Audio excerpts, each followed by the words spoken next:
उद्घाटन संपूर्ण हो गया, रामलला जी विराज गए, क्या बोलिएगा दर्शकों को? उत्तर प्रदेश में जो है वो 32 लाख करोड़ का इन्वेस्टमेंट हुआ, 32 लाख करोड़ का, और उसके बराबर जो है बिहार में 1% का भी इन्वेस्टमेंट नहीं हुआ।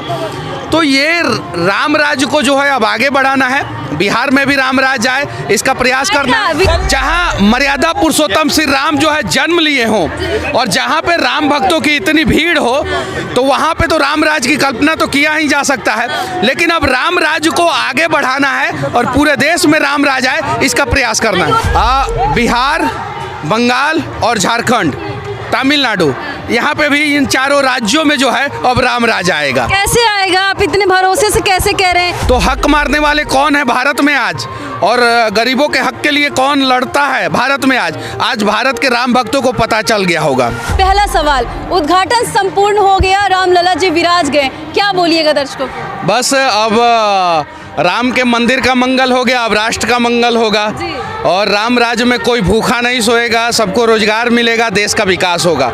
लेकिन राम राज्य को सिर्फ और सिर्फ अयोध्या तक सीमित नहीं रखना है। जब हम इसको पूरे देश में लेके जाएंगे, पूरी दुनिया में लेके जाएंगे, तब ये सफल हो पाएगा। बहुत सारे राज्यों में जो है राम मंदिर का लाइव प्रसारण बैन कर दिया गया। आपने देखा, वो लोग चाह रहे हैं कि गरीब गरीब ही रहे। वो लोग दलित और पिछड़ा और अति पिछड़ा की राजनीति करते हैं। वो लोग चाहते हैं दलित, अति पिछड़ा और पिछड़ा जो है वो हमेशा जो है कम पैसे वाले रहे, गरीब रहे, ताकि उन लोगों की रोजी रोटी चले। लेकिन राम के दरबार में जो है कोई दलित नहीं होता है, कोई पिछड़ा नहीं होता है, कोई अति पिछड़ा नहीं होता है, कोई स्वर्ण नहीं होता है, सब एक होते हैं। तो बस अब राष्ट्र का मंगल होगा। राम जी भव्य मंदिर में आ गए हैं और आप दिखाइए यहाँ पे ये सड़कें जो है अभी राम भक्तों से भरी पड़ी है, पूरी सड़कें पूरी। सुबह से जो भक्त यहाँ पे जन सैलाब की तरह उमड़ रहे हैं। और देखिए ये सारे के सारे राम भक्त हैं, सारे के सारे, और इन लोगों के वजह से इतना भव्य कार्यक्रम सफल हो पाया। आप देख सकती हैं, मतलब कि जहाँ भी जाइए, जहाँ भी जाइएगा वहाँ पे जो है भक्तों का भीड़ आपको दिखाई दे रहा होगा। आप देखिए हर जगह जो है, तो ये भावना है। इनमें जाके जाति जब पूछिएगा ना, तो वो लोग सिर्फ और सिर्फ बोलेंगे हिंदुस्तानी राम भक्त हैं हम। तो जिस दिन हम सभी जो है हिंदुस्तानी जो राम भक्त बन जाएंगे, उस दिन सबके घर में राम राज आएगा। जगह पे बैन किया गया, किस मंशा से किया गया? देखिए वो लोग नहीं चाहते हैं कि गरीब जो है, गरीबों का विकास हो, गरीबों के घर पे जो है राम राज आए, वो लोग नहीं चाहते हैं। क्यों? देखिए अयोध्या का मतलब होता है कि जहाँ जिस चीज़ के लिए कोई युद्ध ना हुआ हो, ठीक है, तो और अवध का मतलब होता है जहाँ पे किसी का वध नहीं हुआ हो। तो ये अवध क्षेत्र है, वहाँ की राजधानी अयोध्या। तो अयोध्या को कोई युद्ध से नहीं जीत सकता है, या अयोध्या के लिए कभी युद्ध नहीं हुआ है।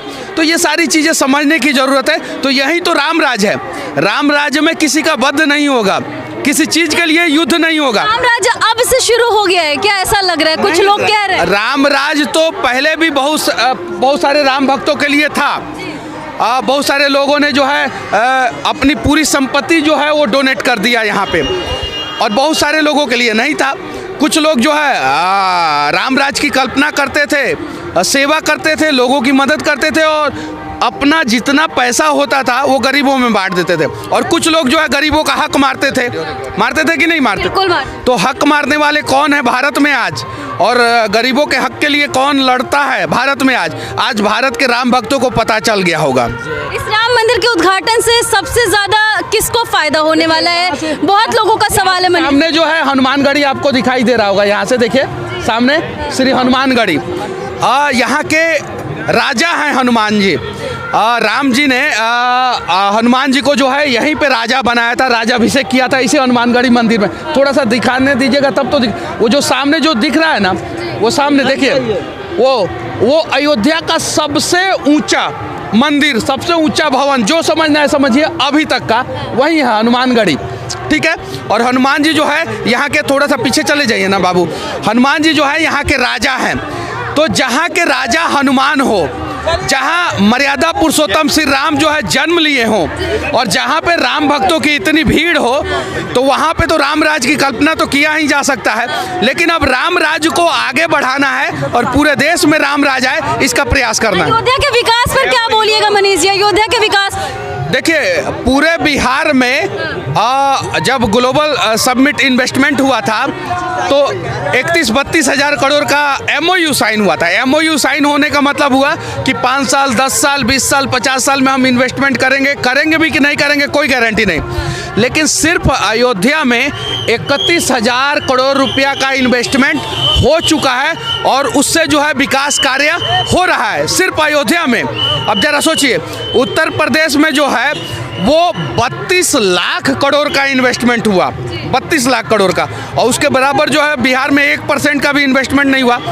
तो ये राम राज्य को जो है अब आगे बढ़ाना है, बिहार में भी राम राज्य आए इसका प्रयास करना है। बिहार में आ सकता है, क्या लग रहा है? देखिए बिहार, बंगाल और झारखंड, तमिलनाडु, यहाँ पे भी इन चारों राज्यों में जो है अब राम राज आएगा। कैसे आएगा? आप इतने भरोसे से कैसे कह रहे हैं? आने देंगे कुछ चंद लोग बिहार में राम राज? एकदम बिल्कुल आने देंगे।